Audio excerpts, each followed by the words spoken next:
जैसा कि आप सभी लोग को पता है कि बीपीएससी की तरफ से बीपीएससी टीआरई सेकेंड का जो है नोटिफिकेशन जारी कर दिया गया। टीआरई सेकेंड में जो नियोजित शिक्षक हैं उनको भी यहाँ पर शामिल करने का प्रावधान जो है किया गया है। सबसे बड़ी बात यहाँ पर यह है कि जो नियोजित शिक्षक हैं उनको यहाँ पर अनुभव के आधार पर अंकों का वेटेज जो है आपका दिया जाएगा, जो कि मैक्सिमम यहाँ पर 25 नंबर जो है आपका दिया जाएगा। जैसे यहाँ पर यह है कि जैसे मान लीजिए जो नियोजित शिक्षक है वो बीपीएससी टीचर का एग्जाम देता है तो उसमें जितना नंबर लाता है वो तो है, फिर उसके साथ यहाँ पर क्या है कि उनको 25 नंबर उनके अनुभव के आधार पर मिला और दोनों नंबर को ऐड करके यहाँ पर क्या है कि उनका फाइनल मेरिट बनाया जाएगा और जो फ्रेश अभ्यर्थी होंगे उनके साथ इन सभी का रिजल्ट जो है वो जारी कर दिया जाएगा। इस तरीके से आप देखेंगे तो जो आपका टीआरई सेकेंड का शिक्षक भर्ती है वो एक तरीके से जो नियोजित शिक्षक है उनके नाम से ही हो रहा है, क्योंकि मैक्सिमम सीट जो होगी वो यहाँ पर नियोजित शिक्षक के खाते में जो है वो चली जाएगी। बाकी जो यहाँ पर आपका टीआरई सेकेंड का शिक्षक भर्ती होने वाला है, जो उसका नियमावली है उस नियमावली को यहाँ पर लेकर देखेंगे तो आपको और अच्छे तरीके से जो है वो समझ में आ जाएगा। आप यहाँ पर पेज संख्या 10 पर आएगा, आप यहाँ पर पेज संख्या 10 देख रहे हैं। पेज संख्या 10 पे हम यहाँ पर ऊपर आते हैं जहाँ पर आपका दिया गया नियुक्ति की प्रक्रिया। नियुक्ति की प्रक्रिया में हम यहाँ पर नीचे आएंगे जहाँ पर आपके थोड़ा सा चौथे पॉइंट पर आप ध्यान दीजिएगा, जहाँ पर आपका बोला गया कि टोटल यहाँ पर 150 प्रश्न रहेंगे और यहाँ पर क्या है कि बहुविकल्पी रहेंगे और यहाँ पर आपका 0.25 मतलब यहाँ पर क्या है कि 1/4 आपका निगेटिव मार्किंग रहेगा। टोटल आपके 2 घंटे का पेपर जो है आपका रहेगा। अब यहाँ से तो आपका पेपर का पैटर्न हो गया। अब यहाँ पर क वाले पॉइंट पर आएगा जहाँ पर आपके नंबर के वेटेज को लेकर आपका बोला गया है। क वाले पे देखेंगे जहां पर आपका बोला गया कि नियमित नियुक्ति किए जाने हेतु संविदा नियोजित कर्मियों को नियुक्ति की प्रक्रिया के लिए निम्नांकित अधिमानता मतलब वेटेज यहां पर जो है आपका दिया जाएगा। ख वाले पे आप आइएगा जहां पर आपका बोला गया कि संविदा के आधार पर पूर्व से नियोजित मतलब पूर्व से यहाँ पर क्या है कि नियोजित स्नातक शिक्षक। नियोजित स्नातक शिक्षक का मतलब यहाँ पर यह है कि 6 to 8 के बारे में जो है आपका बात किया जा रहा है। व्याख्याता द्वारा प्रति वर्ष संतोषजनक सेवा के लिए अधिकतम यहाँ पर क्या है कि 5 अंक प्रति वर्ष की दर से अधिकतम 25 अंकों की जो है आपका यहाँ पर अधिमानता मतलब वेटेज यहाँ पर देने का प्रावधान जो है आपका किया गया है। इसका मतलब यहाँ पर यह है कि जो नियोजित शिक्षक हैं उनको यहाँ पर प्रति वर्ष 1 साल का यहाँ पर क्या किया जाएगा कि उनको यहाँ पर 5 नंबर दिया जाएगा और मैक्सिमम इनको यहाँ पर क्या है कि 25 नंबर दिया जाएगा। 25 नंबर से अधिक इनको अंक जो है आपका नहीं दिया जाएगा। 5 नंबर 1 साल का और मैक्सिमम 25 नंबर। अब यहाँ पर नीचे थोड़ा आएगा, नीचे यहाँ पर आपका दिया गया है कि परीक्षा में न्यूनतम अर्हतांक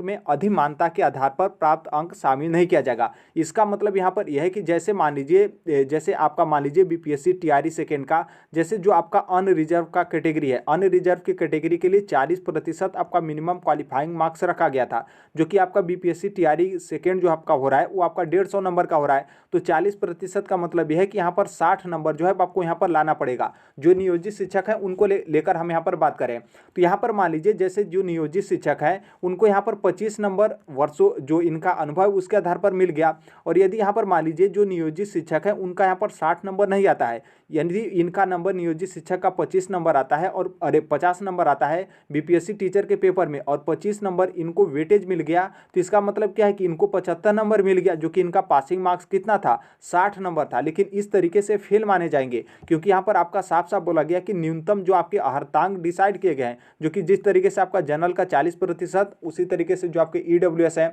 या फिर SC ST उसका कम होगा। तो जो आपका मिनिमम क्वालिफाइंग मार्क्स है वो आपको लाना ही पड़ेगा किसी हाल में। यदि आप वो नहीं ला पाते हैं तो यहाँ पर उसमें यहाँ पर क्या किया जाएगा कि ये जो आपका अंकों का वेटेज है उसको यहाँ पर शामिल करके आपको पास जो है वो नहीं किया जाएगा। आई होप यहाँ से जो है आप समझ गए होंगे। मतलब यहाँ पर क्या है कि जो आपका मिनिमम क्वालिफाइंग मार्क्स है वो तो आपको किसी हर हाल में लाना होगा। यदि आप नहीं लाते हैं तो बीपीएससी जो आपका टीआरई सेकंड है उसमें आप यहाँ पर फेल माने जाएंगे। यदि अब यहाँ पर मान लीजिए जैसे जो नियोजित टीचर है आपका 150 नंबर का पेपर हुआ, अनरिजर्व को लेकर बात करें 40% पासिंग मार्क्स है और यहाँ पर जो नियोजित टीचर है वो यहाँ पर 60 नंबर ला दिए और यहाँ पर 60 नंबर ला दिए, तो इसका मतलब यह है कि जो आपका फाइनल रिजल्ट है उसमें आपका 60 नंबर नहीं रहेगा, बल्कि ये जो आपका 25 नंबर मैक्सिमम जो आपका यहाँ पर मिला है आपके वर्षों के अनुभव के आधार पर जो वेटेज दिया गया सरकार की तरफ से नियमावली में जो आपकी बातें मेंशन की गई है। अब यहाँ पर टोटल आप इन दोनों को ऐड करेंगे तो यहाँ पर 85 नंबर हो गया। मतलब जो फ्रेश नया अभ्यर्थी है वो यहाँ पर यदि 60 नंबर लाता है तो उसका 60 ही नंबर रहेगा, लेकिन जो नियोजित शिक्षक है वो यदि 60 नंबर लाते हैं तो इनका यहाँ पर 85 नंबर हो जाएगा। इस तरीके का आपका प्रावधान जो आपके उत्तर प्रदेश के शिक्षा मित्र होते हैं उनके साथ इस तरीके का जो है आपका किया जाता है। मतलब जो फ्रेश कैंडिडेट होते हैं उनके साथ शिक्षा मित्र बैठते हैं, लेकिन उनको भी यहाँ पर क्या होता है कि जो उनका अनुभव होता है अनुभव के आधार पर उनको 25 नंबर का मैक्सिमम यहाँ पर वेटेज जो है आपका दिया जाता है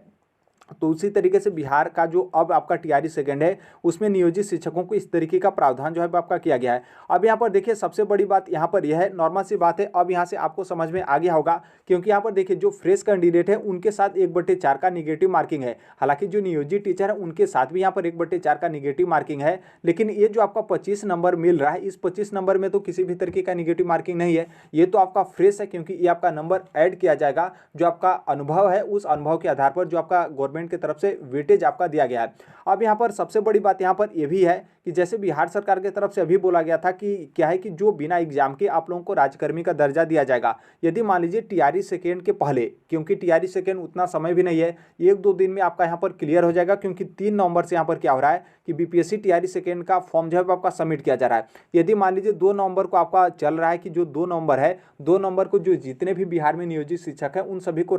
सभी शिक्षकों को राज्यकर्मी का दर्जा दिया जाएगा। यदि मान लीजिए राज्यकर्मी का दर्जा दे दिया जाता है तो टीआरई जो आपके सेकेंड है, इसमें जो नए अभ्यर्थी होंगे, फ्रेश अभ्यर्थी, उनको काफ़ी ज़्यादा अच्छा जो है मौका मिलेगा। यदि मान लीजिए जो आपका 3 तारीख को, मतलब 2 तारीख को यहाँ पर जो आपका मीटिंग, मतलब गांधी मैदान में आपका नियुक्ति पत्र वितरण होगा, जो कि उस टाइम पे यदि नियोजित शिक्षकों को राज्यकर्मी का दर्जा नहीं दिया जाता है तो इसका मतलब साफ है कि टीआरई सेकेंड में भी नियोजित शिक्षक फॉर्म भरेंगे, और फॉर्म भरेंगे तो इसी तरीके से उनको यहाँ पर 25 नंबर का वेटेज जो है आपका मिलेगा। पहली बात यहाँ पर हो गया। दूसरा बात यहाँ पर है कि गवर्नमेंट की तरफ से ये भी बोला गया था कि जो आपका जिस तरीके से दक्षता वाला परीक्षा होता है, दक्षता परीक्षा की तरह हम यहाँ पर क्या करेंगे कि जो राज्यकर्मी के दर्जा के लिए जो नियोजित शिक्षक है उनका यहाँ पर हम परीक्षा ले लेंगे, जो कि सिर्फ और सिर्फ जो नियोजित शिक्षक है वहीं यहाँ पर जो है वो शामिल होंगे। तो इस तरीके से भी किया जाता है, नियोजित शिक्षकों को राज्यकर्मी का दर्जा दे दिया जाता है। तो फिर इस थ्रू भी आपकी जो टीआरई सेकेंड की जो शिक्षक भर्ती है वो फ्रेश अभ्यर्थियों के लिए बहुत अच्छे तरीके से सेफ, और यहाँ पर जो है अधिकतर जो है जो लगभग क्या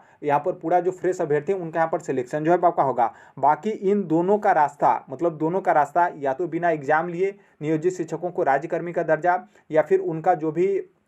इंटरनल एग्जाम है वो यदि बिना लिए राज्यकर्मी का दर्जा नहीं दिया जाता है और टीआरई सेकेंड का आपका एग्जाम हो जाता है, रिजल्ट जारी कर दिया जाता है, तो आपको खुद परिणाम जो है वो देखने को मिलेगा कभी, क्योंकि अभी आपका टीआरई फर्स्ट का फाइनल हुआ है। आपने देखा था कि जो नियोजित शिक्षक हैं वो काफ़ी ज़्यादा एग्जाम जो है क्वालिफाई किए हैं, जो कि बहुत सारे जो नियोजित शिक्षक हैं वो फॉर्म ही नहीं सबमिट किए थे, लगभग पूरे नियोजित शिक्षक फॉर्म सबमिट कर देते, तब उस समय का आपका जो है कंडीशन अलग रहता। तो अब यदि इस तरीके से अब देखिए सरकार की तरफ से क्या आपका बीच का रास्ता निकाला जाता है। यदि बीच का रास्ता नहीं निकाला जाता है नियोजित शिक्षकों को राज्यकर्मी का दर्जा के लिए, तो नॉर्मल सी बात है,